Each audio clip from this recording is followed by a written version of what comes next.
Nature. Objective imagination upholds the rigorous protection of the integrity and diversity of nature. The maintenance of that integrity is fundamentally important to the development of man's baseline understanding of life, by which he guides the development of the most important areas of his reflective development. Nature offers the most beautiful creations mankind knows. There is not a work of art that successfully depicts the exquisite balance of form, color, and tone of pristine mountains or a tempestuous sea. There is no musical sound that matches a rainfall that patters on leaves or the gentle gurgling to be heard in a forest brook. In its virgin purity, nature is the most direct representation of that which has been the inspiration of the world's greatest artists. Everything mankind makes is an attempt to create something as real as that which has already been created in nature. Nature is also the raw material in the development of science. Everything mankind knows derives from a study of nature and its materials and processes. Every single area of man's scientific endeavor is founded upon an observation of nature. The maintenance of the Earth's biodiversity and environmental stability is fundamental to the ongoing ability of man to discover and positively evolve. As regards nutrition, nature provides a template governing the sustenance of complex biological organisms. By looking at the diversity of life on the planet, we see that every organism plays a role, and how the balance of an ecosystem and its diverse efficiency can be disrupted by an invasive species, or through breaks in the chain of sustenance and survival. As regards commerce, nature has the potential to support or weaken it. The meaningful development of products and trade requires environmental stability. Anthropogenic disruption of the balance of natural life corrodes the stability we rely on. Environmental instability undermines the certainty of trade and thus the certainty of investment. Where certainty diminishes, investment shifts to accommodate trade that is more manageable in a high-risk environment. Where certainty diminishes, trust diminishes, further increasing costs. Governments set policy regarding the relationship between human action and nature. Ideally, policy must be set to strictly maintain the greatest possible degree of stability in the natural environment. However, in balancing the interests of economic growth and environmental harm, governments often support commercial interests that directly undermine environmental stability.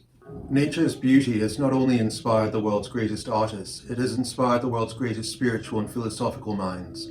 But where religions or philosophies uphold an idea of God that is separate from nature and combine that with an idea that humanity is of preeminent importance, a perfect framework is laid for the unbridled pursuit of human interest at the immediate expense of nature and at the ultimate cost of civilization. Nature has played an evolving role in relation to humans. As just another species of creature on the earth, our ancestors suffered constant threats in the struggle for food and shelter for hundreds of millions of years. Now man has in many respects largely tamed nature. Humans have developed systems to harness and coerce the forces and resources of nature towards preconceived outcomes. In the process, humans have outcompeted all obvious apex interests in the animal kingdom. The main perceived threats that humanity continues to face are microscopic in the form of viruses and bacteria, macroscopic in the form of meteorological and geological activity, and self-inflicted through fallibility in serving the survival instinct. Viruses and bacteria are themselves evolving life forms. They act as a control on the human population by contributing to mortality rates. Further, the wide diversity of strains, a result of high turnover adaptability, continue to find ways to evade human attempts to completely control them. Mankind's response to viruses and bacteria has been consistent with its long-standing approach to threats. It is to destroy the threat.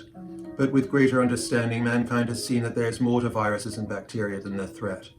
Humans are starting to learn that a very large part of their own existence is reliant on colonies of bacteria that live within the human body and play a vital and helpful role in human biological processes. The microorganisms even have the potential to affect human actions to their own advantage. Meanwhile, research is taking place into how viruses may be used to manipulate human genetics so as to increase longevity in humans. Meteorological activity results from complex systemic inputs. Where those inputs are more consistent, the resulting activity is more consistent. The time frames that apply to major shifts in climate are much longer than the individual human lifespan, much longer even than those that apply to human civilizations. The result of this is that the majority of human history has enjoyed relatively stable and predictable environments. Where humans have not had to face major immediate shifts, they have been able to invest in longer time horizons. The relative calm allowed for concentration on developments in areas other than mere survival. Humans began the process of undermining this stability with the Industrial Revolution, but it is the widespread dissemination of the fruits of industrialization, first in the Western world in the 20th century, and now globally in the 21st century, that has done the most to upset global weather patterns. The threats that industrialization posed to nature were apparent from the beginning. For all the promise they gave, factories and coal-burning steam engines were clearly something different from the more pastoral and handcrafted world that humans had always known. On a local scale, the pollutive effect was noticed and contested by some, but those voices were to be ultimately ignored as the very real efficiencies of industrialization were clear and the full costs far too distant to fully comprehend. However, it has become indisputably apparent that the course of industrialization has long been causing significant negative environmental effects on a global scale. In that same time, industrialization, consumerism, and pollution have only increased. Now, in the 21st century, with the major commercial development that has taken place in highly populous newly developed markets, with the worldwide availability of disposable but non-biodegradable products, with the quickly multiplying number of individuals increasing their carbon footprint globally to match as near as possible that of individuals in the developed world, the environmental effects will continue to increase. This development has resulted in noticeable shifts in weather patterns, with more expected due to both the locked-in effects of prior actions and the further effects of new actions to compound the prior. These shifts have altered the baseline macro status quo that we have lived with for the most part of our evolutionary history. Disturbance occurs with any shift in nature. Meteorological disturbances will increase and intensify as a result of mankind's continued degradation of the balance of the atmosphere that sustains the relative environmental stability humans rely on for development.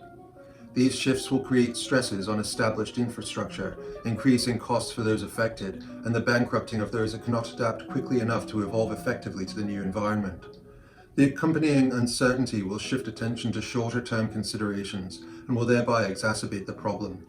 A study of nature gives rise to an understanding of the importance of harmonious, circular balance in natural systems.